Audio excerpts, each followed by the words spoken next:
Eu até esqueci de falar, os BACs, eles também têm uma função psicológica, cara. Que é o cara conseguir adentrar no seu território sem você ver. Então você fala assim, de onde que esse cara veio? Geralmente o cara é expulso, é um cria expulso da favela. A hora que troca de facção, aí ele consegue entrar e tal. Essa é uma imagem que tá rodando agora nos últimos... de ontem pra hoje, já foi divulgada na imprensa tudo, que é o uso de um drone. Dê uma olhada. É, isso aí.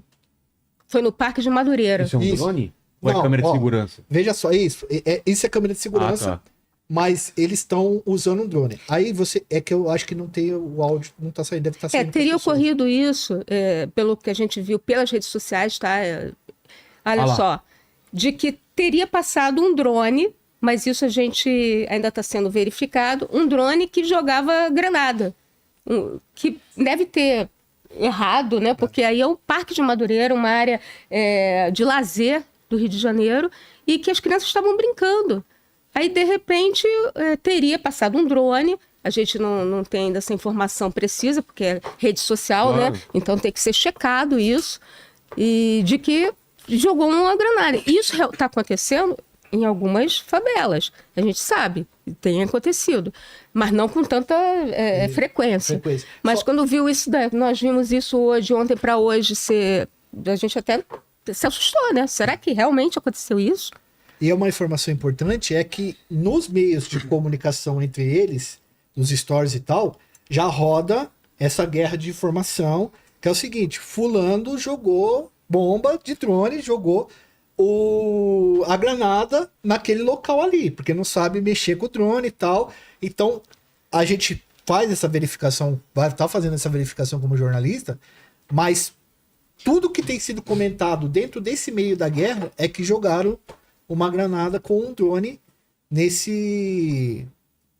Se eu não me engano, hoje cedo já saiu em vários meios de comunicação agora antes de vir pra cá, que era o drone mesmo, mas fica de checar essa informação aí depois. Pode checar. Quando eu saí mais cedo do Rio, estavam checando. Por isso que eu não sei se... mas isso é uma coisa que preocupa, né? E uma coisa, o drone virou a principal arma, tanto para os bandidos quanto para a polícia. Né? A gente teve uma... Você acabou já com as imagens? Já, só colocando uma pegada que a guerra da Ucrânia, ela já está arrefecendo. E muitos dos drones que estão sendo usados lá, uma hora vai parar no Rio de Janeiro. Cara. Nossa. E a gente viu as imagens, né? Nossa. Exatamente. Soldados russos, né? Exatamente. Sendo executados pelo drone. Esse é o nosso medo, porque a gente sabe, por exemplo, Peixão, de todos que estão aí, é o cara mais ligado nessa questão de guerra usando, enfim, a tecnologia. Tanto que ele foi o primeiro a trazer o drone. E recentemente a Polícia Federal fez uma investigação, é uma coisa tão louca, que ele comprava de uma pessoa que recebia o drone dos Estados Unidos pelos Correios. Exatamente. Aí ele chegava, recebia, e aí ele entregava, essa pessoa pegava e entregava para o Peixão. Essa investigação aconteceu, a Polícia Federal prendeu essa pessoa, chegou de uma outra forma nele, e acabou descobrindo, olhando o celular dele, que ele negociava com o Peixão. E aí negociou drones com o Peixão. Quer dizer, para chegar um drone desses aqui, não custa. 2. Exatamente. Recentemente, pode botar aquela imagem da Rocinha, usando aquelas pessoas, bandidos fugindo, por favor? Nossa, essa informação Obrigada. da Vera é sinistra, cara. Isso que a Vera conseguiu é um negócio absurdo. Absurdo. A gente tá tentando investigar isso aí também a fundo, Vera, mas é absurdo. Essa informação que você conseguiu é só jornalista do seu quilate mesmo. Que isso. Aí, o que aconteceu? Recentemente, né, vou até contar um pouco, enquanto coloca a imagem.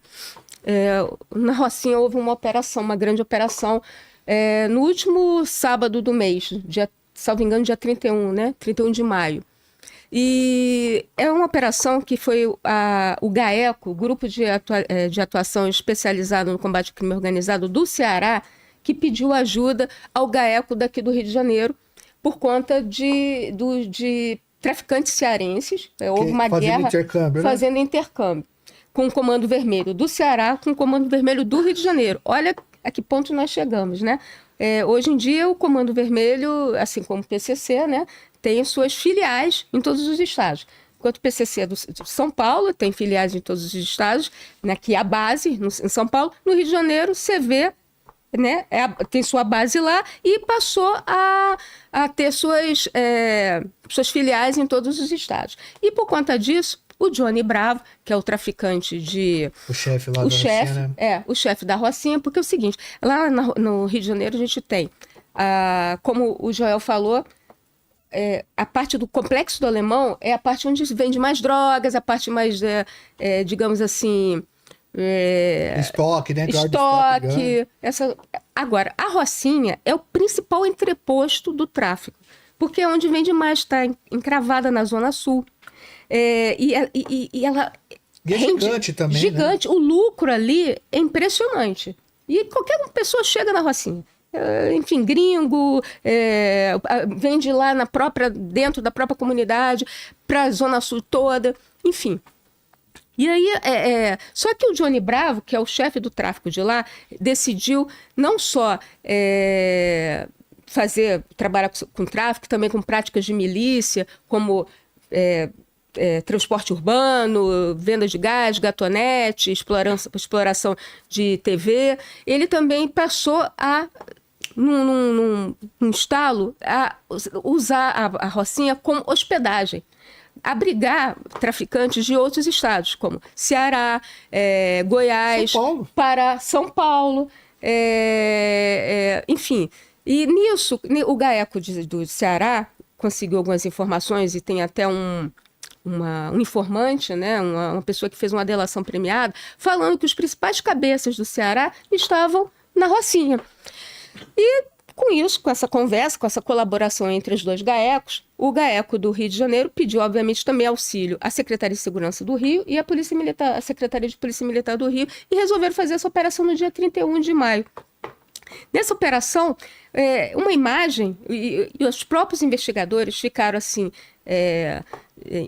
bobos com a imagem de vários traficantes, dezenas de traficantes, de bandidos do CV do Ceará, junto com bandidos do Rio de Janeiro, fugindo pela mata. Segundo minhas fontes, pessoas que conversaram comigo, que viram essas imagens, enfim, eram cerca de 400 bandidos. E na mata havia policiais do BOPE, que são policiais a tropa de elite, né? Quem não viu, né? A tropa de elite do BOPE.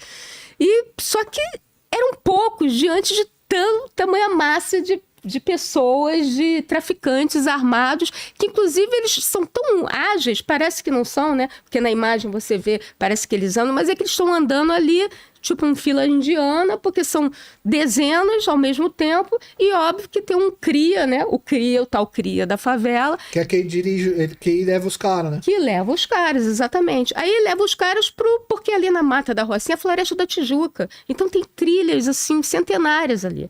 Eu conversei com várias pessoas que são, que conhecem, montanhistas, que conhecem muito bem a região, que tem trilha, trilha para tudo quanto é lugar. Aí ali você vai para lá, você pode fugir para Gávea, pode fugir para o Jardim Botânico, que são todas áreas nobres, e até para Tijuca. Ô Vera, os 400 caras, tipo assim, quantos... Você chegou a apurar quantos eram da organização do Ceará? Sim, sim. Segundo o GAECO do Ceará, haviam 29 mandados de prisão para os cabeças do Ceará. Esses caras que são os chefes, liderança, eu não chamo de liderança, que é uma coisa positiva, chefes do CV cearense, eles são de uma crueldade. Assim, o GAECO do Ceará disse que há imagens, que também é a guerra das imagens, né, de redes sociais, eles arrancam a cabeça do desafeto lá, do rival, e colocam para jogar futebol com a cabeça do bandido. Lá no Ceará os caras fazem isso. Nossa Senhora. Eles tem uma imagem que é assim tão chocante, que ele pega o bandido, né? Os bandidos pegam uma motosserra, serram a pessoa viva. A pessoa tá batendo os olhinhos assim, eu falei assim, gente, eu não acredito que isso está acontecendo. Cara, as minhas pesquisas em relação ao Ceará, a gente apontou isso numa reportagem que a gente está fazendo, que é a mexicanização, né? O Ceará, cara, ele tem um histórico bastante violento de bandos, quadrilhas que brigavam entre si, e essas quadrilhas acabaram tendo que adotar ou o primeiro comando daqui ou o Sem Vermelho, né? E lá é os guardiões, né? O GDE que os caras chamam. E é GDE, né? De lá, não é? Não é GDE. Não, esqueci o nome. Não. Mas enfim, eles têm o. A facção. Eu agora não veio o nome, daqui a pouco ele vem na mente porque tá na ponta da língua.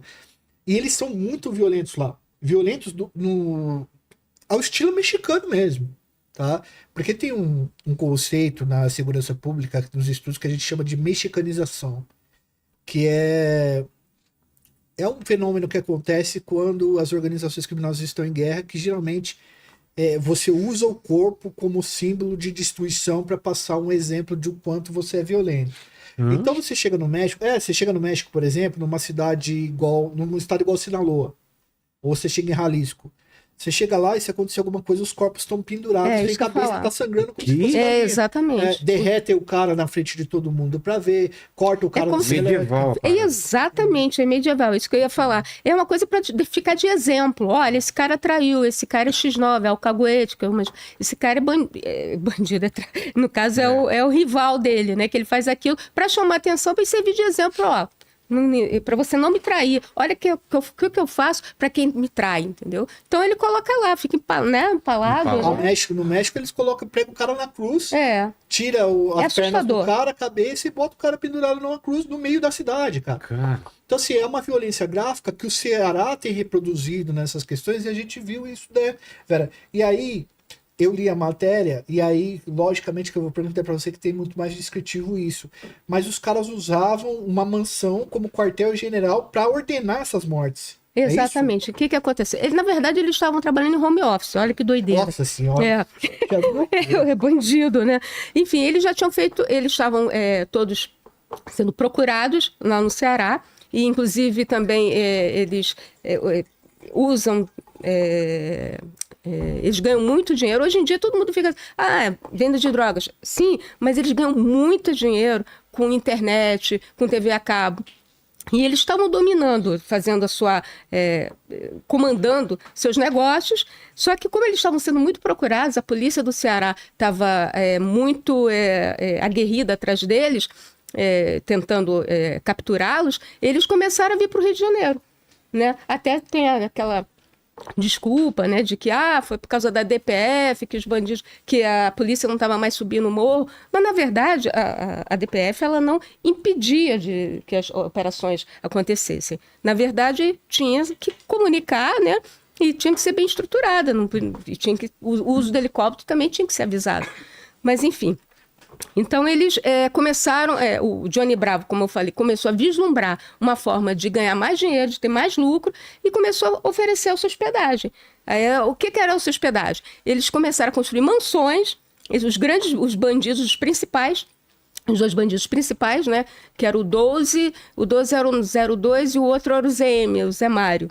E os dois, cada um tinha uma sua mansão. Cearenses, exatamente. Bandidos cearenses, foram construídas mansões com piscina aquecida, com deck, com a vista maravilhosa, porque a vista para São Conrado, Floresta da Tijuca, um local bucólico, né? Acho que tem até um vídeo, acho que eu não mandei, foi o vídeo, mas tem um vídeo numa dessas matérias, se clicar, mostrando as mansões como é que eram, né? E, enfim, bar, né? E academia de ginástica. Academia de ginástica é melhor do que uma academia de ginástica, tipo, dessas, né? De classe alta, exatamente.